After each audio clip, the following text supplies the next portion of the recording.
You know, one of the most dangerous lies we whisper to ourselves is this: they didn't mean to hurt me. We tell ourselves it was just a slip, a fleeting mistake, a moment of weakness. We wrap their actions in excuses like soft blankets to comfort our broken hearts. But deep down, don't we know better? There's a sharp difference between someone who makes a mistake and someone who makes a move. There's a world of difference between ignorance and intent, and you felt that difference. Didn't you? You didn't just imagine it. You didn't just overthink it. They didn't accidentally stumble into your heart and trip over your trust. No, they walked in with their eyes wide open, fully aware of where they were stepping. They knew exactly what they were doing when they chose those words. When they calculated the timing. When they deliberately pierced your soul. That wasn't a misunderstanding. That was a mission. And when you finally wake up to that brutal reality, it shakes you to your core. Why? Because the knife didn't come from a stranger. It came from someone you prayed for, someone you defended, someone you would have gone to war for. And still, they chose to damage you. On purpose. The hardest part? Sometimes, the enemy doesn't wear red or horns. Sometimes, he comes disguised as love, as loyalty, as family. When the knife finds your back, it doesn't always scream betrayal right away. Sometimes, it feels like confusion. Sometimes, it sounds like, how could they? Sometimes, you convince yourself, maybe I misunderstood. But you didn't. You just didn't want to believe it. You wanted to believe they were better. You wanted to believe they were still the person you once knew. You wanted to believe your shared history made you safe. But history doesn't guarantee honor. Time doesn't guarantee trust. Some people don't change. They simply become masters at hiding who they really are. And when the mask finally falls, don't pretend you didn't see it. When someone shows you their willingness to hurt you, don't wrap it in excuses. That pain you felt? That was real. The silence you sat in, shattered? That was real. The ache in your spirit that kept you awake at night, questioning your own worth? That was real, too. And here's the hardest truth. They saw it. They saw exactly what they did to you. They saw the devastation on your face. And they didn't flinch. They didn't check on you. They didn't apologize. And if they did, it wasn't because they were sorry. They were just afraid of losing control over you. Don't let your compassion blind you. Some people aim when they hurt you. They don't lash out by accident. They study you. They track your patterns, your weaknesses, your tender spots. And when the time is perfect, they strike, not randomly, but with precision. And yet, you called it love. You called it friendship. You called it family. But listen carefully. Love doesn't aim to break you. Real love protects. Real love holds you steady. Real love doesn't twist the knife when you're already on your knees. But so many of us, out of habit or fear, keep opening the door to the very people God already rescued us from. We keep saying, they didn't mean it. We keep telling ourselves, maybe they were just having a hard time. Yes, grace is beautiful, but grace without wisdom is bondage. Forgiveness is a command, but foolishness is a choice. God never asked you to hand your heart back to the one who shattered it. He asked you to guard it. He told you to protect it. He told you to walk in truth. And the truth is this: if they hurt you on purpose, they will do it again. Stop giving second chances to people who used the first one to destroy you. Stop thinking loyalty is proven by how much pain you can survive. Stop measuring love by your capacity to endure suffering. Start measuring it by how much you are respected, how much you are honored, how much you are protected. You deserve relationships that build you, not ones that break you and then blame you for bleeding. And I know, it's hard. It feels like losing. It feels like letting go of a part of yourself. But you're not losing. You're learning. You're not letting go of love. You're letting go of a lie. You're creating space for what God really has for you. And sometimes, the only way to receive the right thing is to release the wrong one, no matter how familiar it feels. Don't shrink your pain just to keep someone around. Don't minimize what they did because you're terrified of being alone. God never asked you to lie to yourself in order to love someone else. If they intentionally damaged you, that's not love, that's manipulation. That's control. That's darkness wearing a mask of light. And it's time to expose it, not to shame them. Not to get revenge, but to set yourself free. Forgiveness is one of the most powerful gifts God has given us, not just for others, But for ourselves, when we forgive, we release the poison, we drop the weight, we break the chain that tries to tie us to bitterness. But hear me clearly, forgiveness is not the same as access. Forgiving someone doesn't mean you hand them the key to your peace again. We've been told so often to forgive, but we've forgotten to be wise.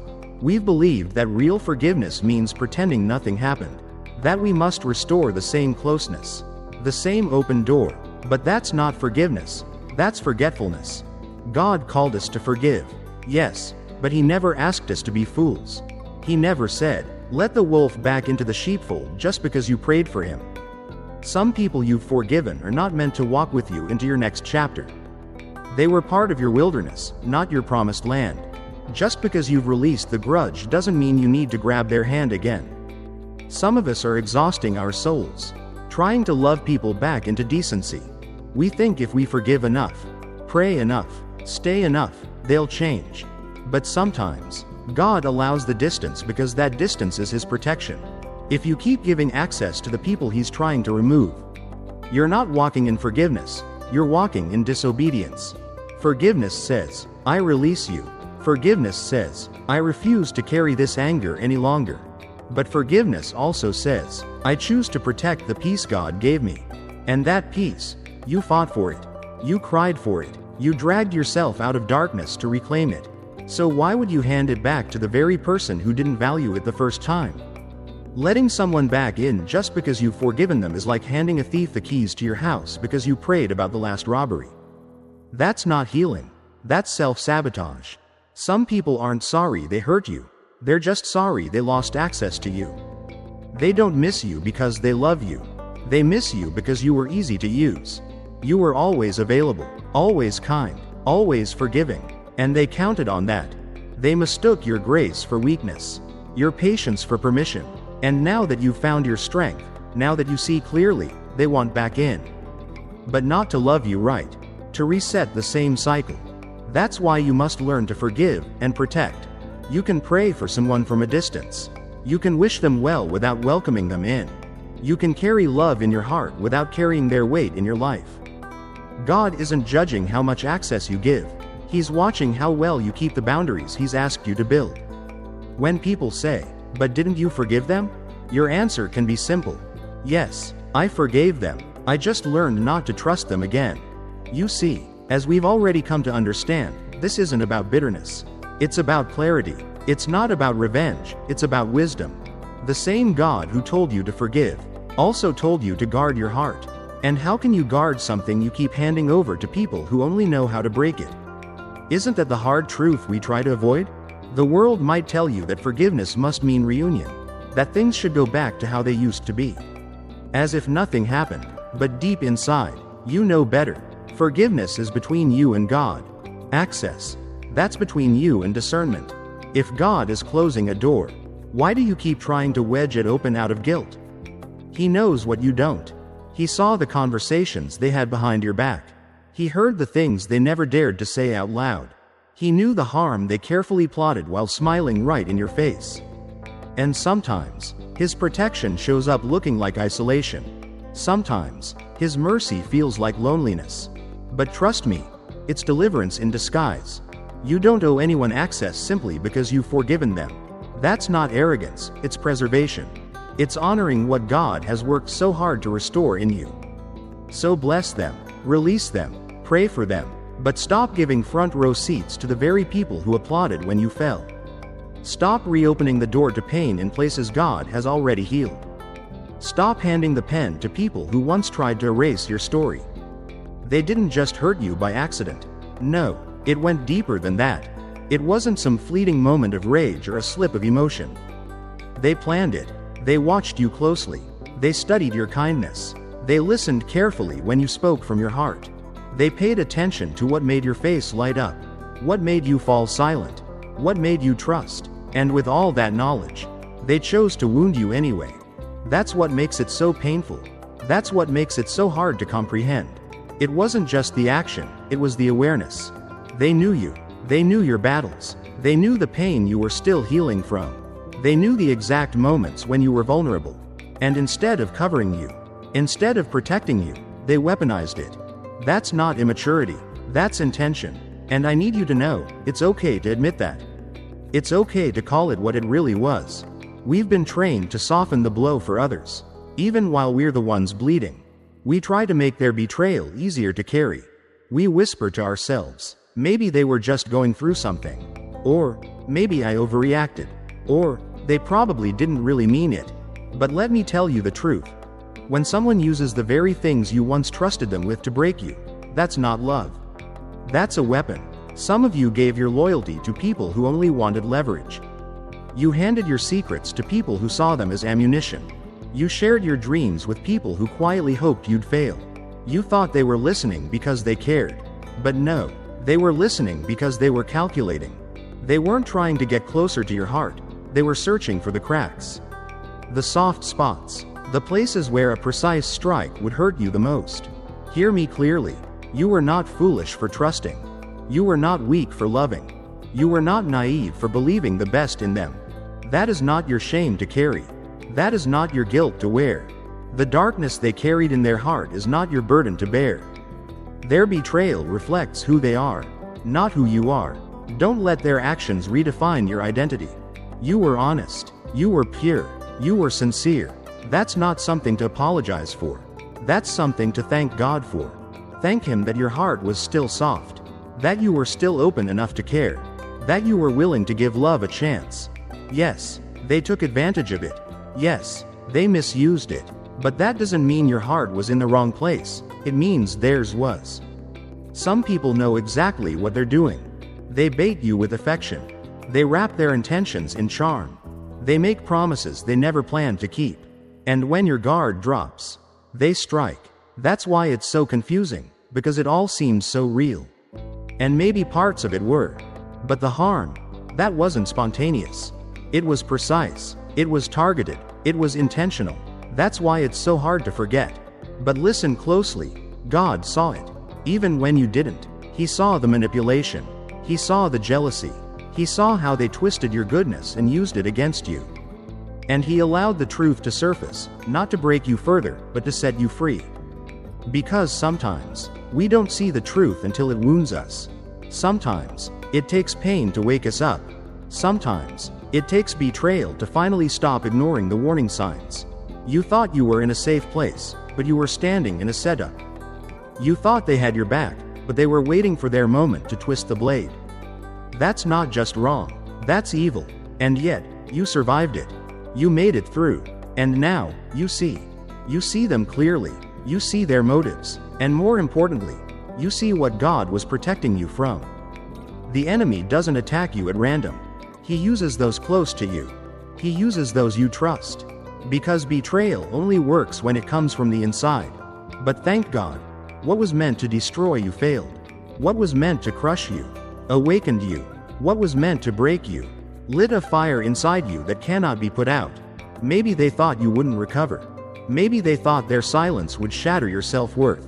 Maybe they thought you'd keep begging, keep hoping, keep waiting for them to come back. But you didn't. You're still standing. You're still here. And now, you know better.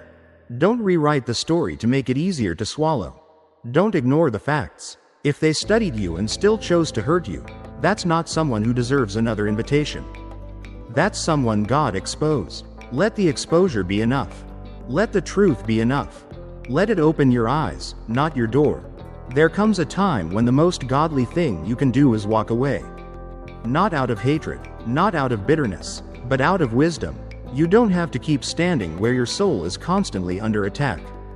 You don't have to keep showing up where you're merely tolerated, but never truly treasured. There's a sacred strength in walking away, a strength many people will never understand.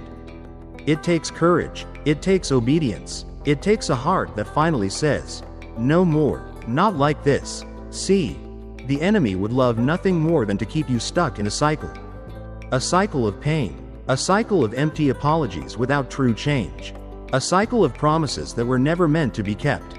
He wants you to believe that staying is noble. That sacrificing your peace for the sake of keeping the peace is what love looks like.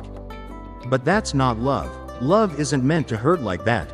Love builds. Love protects. Love brings clarity, not confusion. And sometimes, Loving yourself and honoring God's presence in your life means turning away from the very people who took you for granted. Some people know your value. They just hope you never realize it. They drain your spirit because they fear who you'll become when you no longer depend on their approval. They keep you small because your growth threatens their control. So they smile in your face while slowly crushing your spirit. They call you sensitive when you speak up. They call you selfish when you set a boundary. But they never acknowledge the damage they caused behind closed doors. And still, you stayed. You stayed, hoping they'd see your heart. You stayed, believing your loyalty would somehow convict them. You stayed, praying things would change if you just loved harder, prayed longer, gave more. But hear me, there comes a moment when you must recognize what God is showing you. The healing you're searching for, it's not in staying. It's in leaving. Walking away does not make you weak. It means you've grown. It means you've seen enough. It means you've realized that begging for crumbs at a table where God never sat was never your purpose. It means you're done trying to convince someone to value what they were supposed to protect. That's not pride. That's clarity. And yes, it will hurt. Walking away always carries a cost. You'll grieve what you hoped it could be. You'll feel the weight of what you gave. But that pain, it's temporary. You know, we've come this far. We've faced the sting of release. We've learned that walking away isn't weakness, it's wisdom. But even though release hurts, what's waiting on the other side of that pain is peace. Real peace. The kind of peace that isn't tied to anyone else's behavior. The kind of peace where you can finally breathe, without tiptoeing. Without walking on eggshells. Without waiting for the next emotional ambush. The kind of peace that arrives when you finally honor that still, quiet whisper from the Holy Spirit saying, "It's time." Some of you have been begging God for peace. You've prayed, you've pleaded, and guess what? He's been giving you signs. He's been showing you their true fruit. He's been uncovering their heart, peeling back the layers, allowing the truth to rise to the surface. He's been letting things fall apart, not to punish you, but to wake you up. And yet, every time you patch it back together, every time you rush to make excuses for them, every time you act like it didn't happen, you're not moving toward your breakthrough. You're delaying your deliverance. You've been crying over people God already removed his hand from. You've been pleading for restoration in a relationship that heaven already closed the book on. Not every relationship is meant to be revived. Not every door that shuts is meant to swing open again. Sometimes, the blessing is in the ending. Sometimes, real healing only begins after the goodbye. Don't let guilt chain you to a place where you're being slowly broken. You don't owe anyone your sanity. You don't owe anyone access to the healed version of you when they were part of what broke you. If they couldn't love you when you gave them everything, they don't deserve you now that you've found your strength. Let them be shocked. Let them wonder. Let them sit in the silence they created. Your absence will say what your words never could. Your peace will speak louder than any explanation. And trust this. The same God who walked with you through the darkest valley will meet you on the road out. You are not walking away alone. You are walking with purpose. You are walking with divine protection. You are walking into promises that cannot be fulfilled in a place of pain. Forgiveness is not the same as access. We confuse the two so often, especially when our hearts are tender and hopeful. You can forgive someone with your entire heart. You can pray for them, release the bitterness, genuinely wish them well, and still know deep inside that they no longer have a place in your life. That's not unforgiveness. That's wisdom. Some of us were taught that forgiveness means going back. That to truly forgive, you have to open the door, let them in, and pretend as if nothing ever happened. But that's not what forgiveness looks like when you're walking with God. Forgiveness means you let go of the weight of offense. It means you lay down the anger, the thirst for revenge, the aching need to see them suffer. But it also means you guard the sacred space God has restored in you. You don't return your peace to the hands of the one who shattered it. Because here's the truth. Some people apologize just to get back in. Not because they've changed, but because they've noticed you have. They sense the shift. They feel the silence. They see the strength rising in you. And now they want to circle back. Not to protect your healing, but to interrupt it. That's where discernment must become your shield. That's when you must remember, forgiveness is free, but access must always be earned. You don't owe anyone re-entry just because you chose to forgive. Forgiveness is a gift you give, for your own freedom. Access is a boundary you set, for your protection. And if someone shattered your heart, broke your trust, played with your sincerity, and they did it intentionally, then it's not your duty to give them another opportunity to do it again. God calls us to forgive, yes, but He never asked us to be foolish. He never told us to leave the gate wide open for people who walk in only to burn down what they didn't build. You can bless them from afar. You can intercede for them without letting them back into your life's inner circle. You can wish them healing, and still choose separation. Because some people weren't just a bad season. They were a warning, and the lesson you learned is meant to guard your future. If you let them back in, without repentance, without fruit, without genuine change, what you're practicing is not forgiveness. It's self-betrayal. Forgiveness says, I no longer hate you. Wisdom says, I no longer trust you. Both can exist in a healed heart. Both can walk side by side when you understand that grace does not mean stupidity. You can be full of mercy and still fiercely guard your peace. There are people who know how to say all the right words, but their heart hasn't changed. They know how to sound remorseful, but they're rehearsing, not repenting. They're not transforming, they're manipulating. They're trying to trigger a reaction, trying to reopen the old door so they can finish what they started. If you let them back in too soon, if you confuse emotional manipulation with true spiritual transformation, you'll find yourself trapped in the same pit you just climbed out of. That's why God calls us to be wise as serpents and harmless as doves. You can be loving and discerning. You can be kind and cautious. You can be merciful and guarded. That's not cold. That's stewardship of your soul.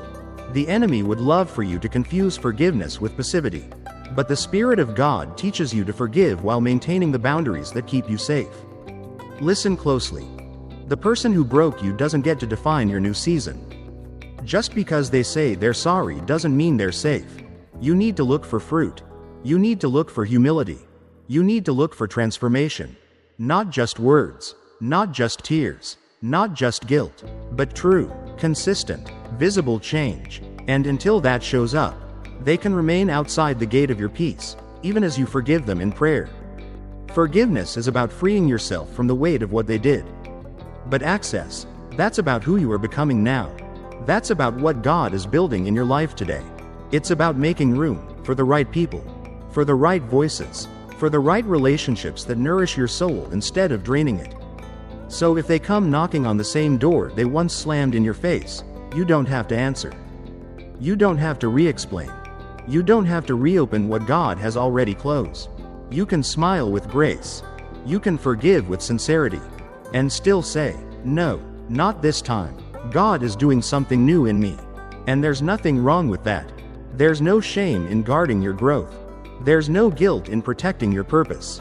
If they truly cared, they never would have damaged you. If they truly respected you, they would never ask to walk back through the door they once set on fire. There is a holy power in letting go, not because it's easy, but because it's necessary. Some people cannot go where God is taking you. Their chapter in your life is finished. Trying to force them into your next season is like trying to fit broken glass into a brand new window frame. It might look familiar, but it's sharp, and it won't hold under pressure. There comes a time when you stop hoping they'll see your worth, and you start walking like you already know it. That's not pride, that's healing. That's not arrogance, that's clarity. You cannot keep pausing your purpose to explain yourself to people who are committed to misunderstanding you. You cannot keep begging someone to treat you right when they already had every chance, and chose to break you anyway. At some point, you stop answering the phone. You stop checking for a message. You stop waiting for an apology that's never coming. You look up and say, Lord, I trust you with what's behind me. I'm ready for what's ahead. And no, it's not easy. It hurts to release people you once prayed for. It stings to let go of someone you thought would stay forever. But the truth is, not everyone is assigned to your destiny. Some people were only meant to walk with you for a season.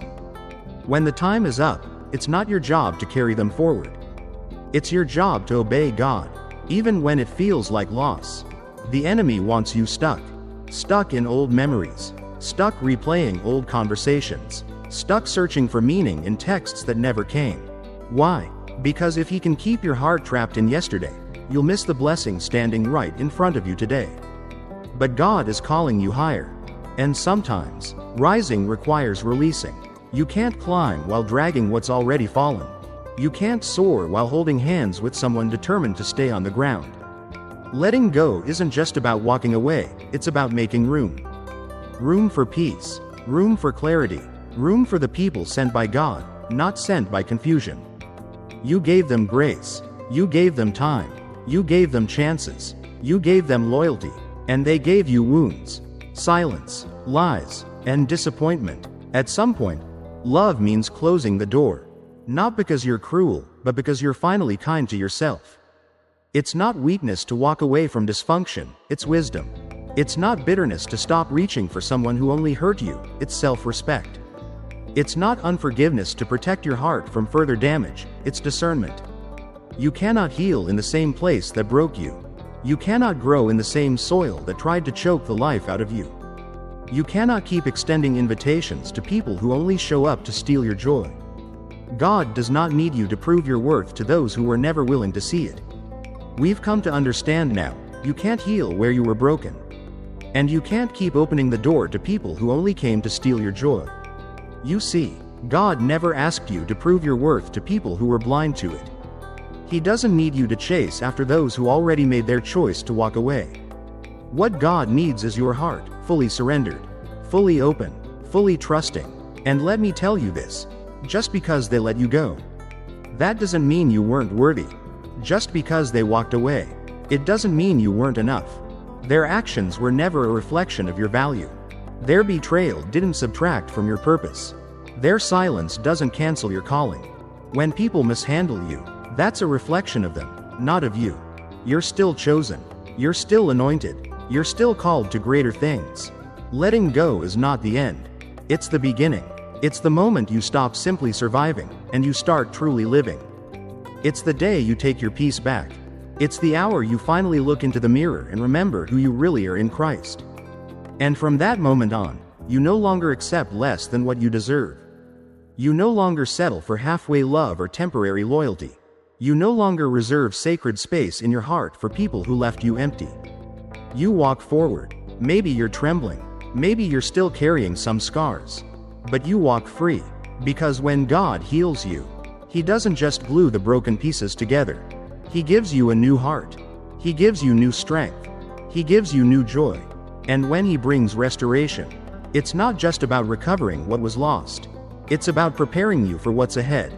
So, leave the door closed. Let the silence stay silent. Let the past remain in the past. And don't you dare reopen what God Himself has already shut. The right people, the ones truly meant for you, they won't need to be chased. The ones God sends, they won't need to be convinced. The life He has prepared for you does not require you to carry the people who tried to destroy it. So let go, not with bitterness, but with courage. Let go, not with fear, but with freedom. Let go, and walk boldly into the life God has for you. Walk in freedom.